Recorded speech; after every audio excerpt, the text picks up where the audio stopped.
Hello everyone, welcome back.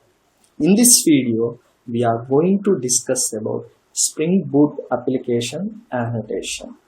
We'll start looking to the annotation behind the scenes. Here, let me open a Bootstrap class, so-called main class, and let me open the Spring Boot application annotation interface behind the scenes and start looking to it behind the scenes.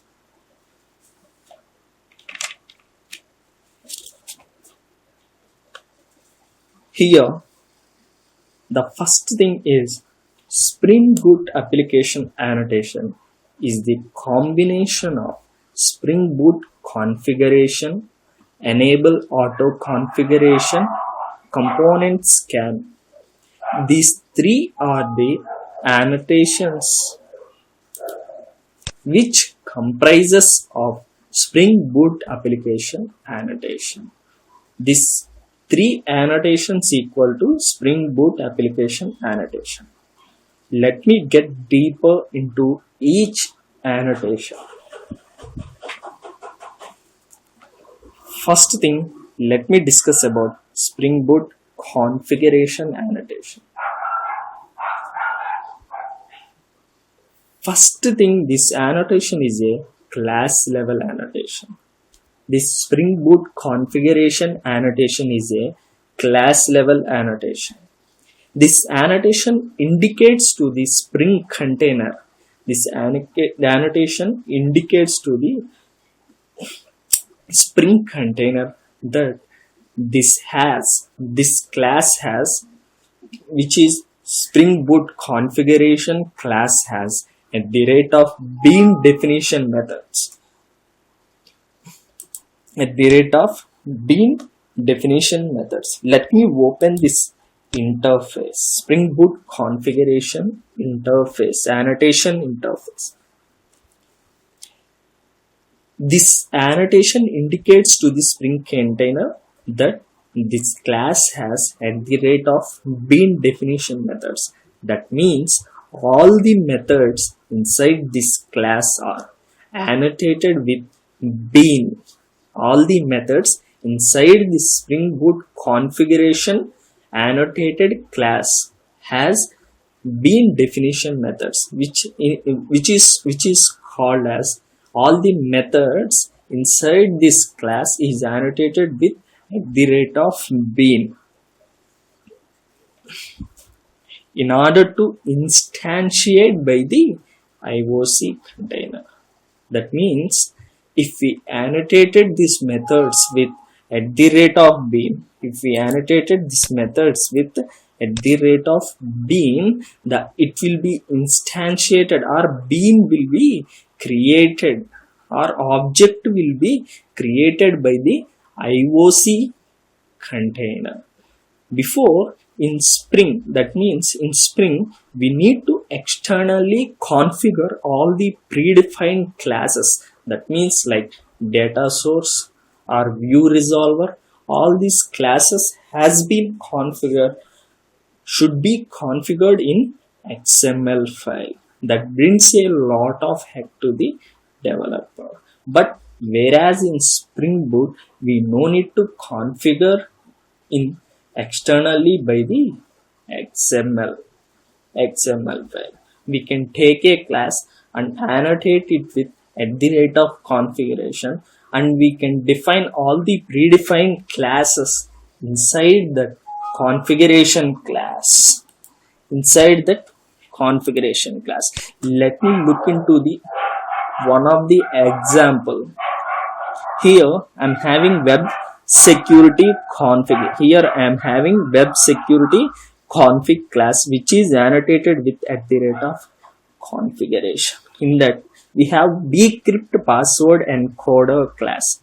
We have bcrypt password encoder class, which is annotated with at the rate of bean, which returning the bcrypt password encoder. That means the bean has been created at runtime by the IOC container. Like that. Okay, this is about Spring Boot configuration This will be enough. Let me discuss about enable auto configuration. With the Spring Boot 1.2.0 release,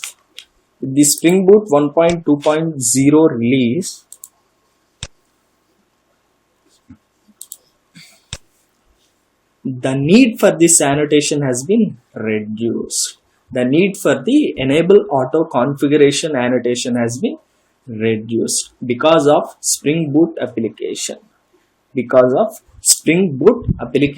Annotation, which combines the three annotations, that is Spring Boot configuration annotation, enable auto configuration annotation, and component scan annotation. If you look into the enable auto configuration annotation, that means it is same as configuration annotation. For example, if you look into one of the example for the enable auto configuration, for example, if you have Tomcat jar in class path, for example, here we are defining the jars inside.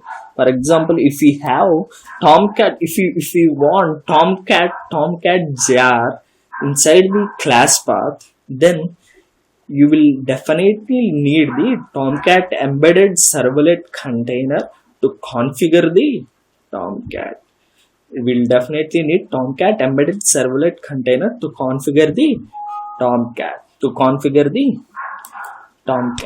And also, this enable auto configuration annotation is mainly useful for it will scan all the user defined entity classes. That means the user defined entity classes like Pojo classes, like if you define entity classes like employee class, student class, for example, any class, any entity class that connects with the database, any entity class. So this enable auto configuration annotation will automatically scan the user defined entity classes, and also it will search all the sub packages and classes. Then this enable auto configuration annotation placed in root package.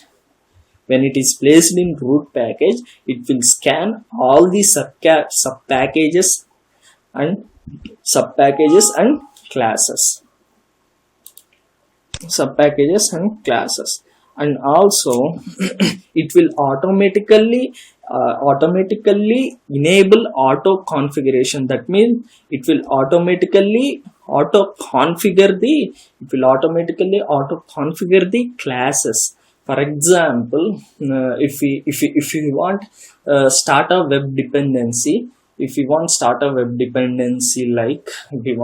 web dependency or like JPA dependency, started web dependency, we need so-called data source, so-called initializer, so-called internalization. All these, we need all these dependencies. So it will automatically arrange all these classes and auto configure all these classes in order to create the starter web dependency. If we need starter web dependency, it will auto configure all those related classes for the starter web dependency. These are all at the rate of configuration classes only present inside meta-inf spring.factories.file. Let me look into it. Here, these are all the configured classes. These are auto configured classes that are present. These are all the classes which is present in the class path, and these are all the classes that has been scanned, that has been auto configured, here. These are present in the meta-inf spring.factories file, inside the folder of meta-inf and spring.factories file. And let me discuss Last but not the least, component scan. It will scan all the base packages when we define it in the root package.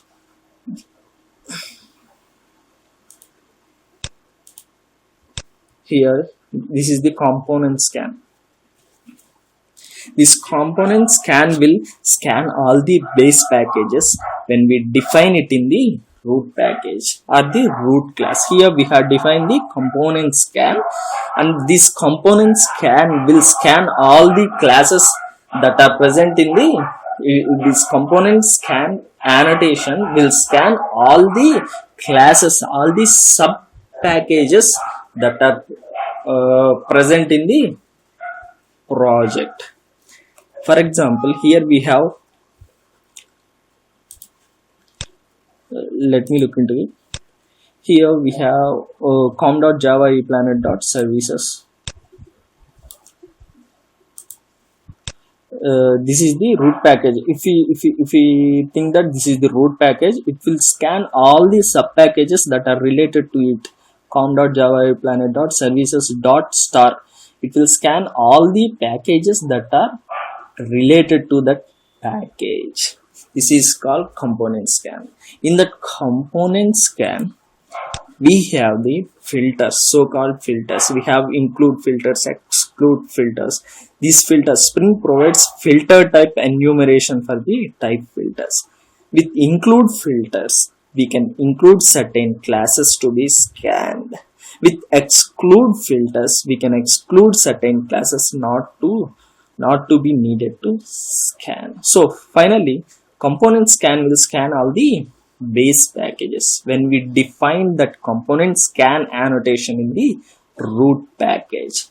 That's all about @Spring Boot configure @Spring Boot application annotation. That's all. Thank you.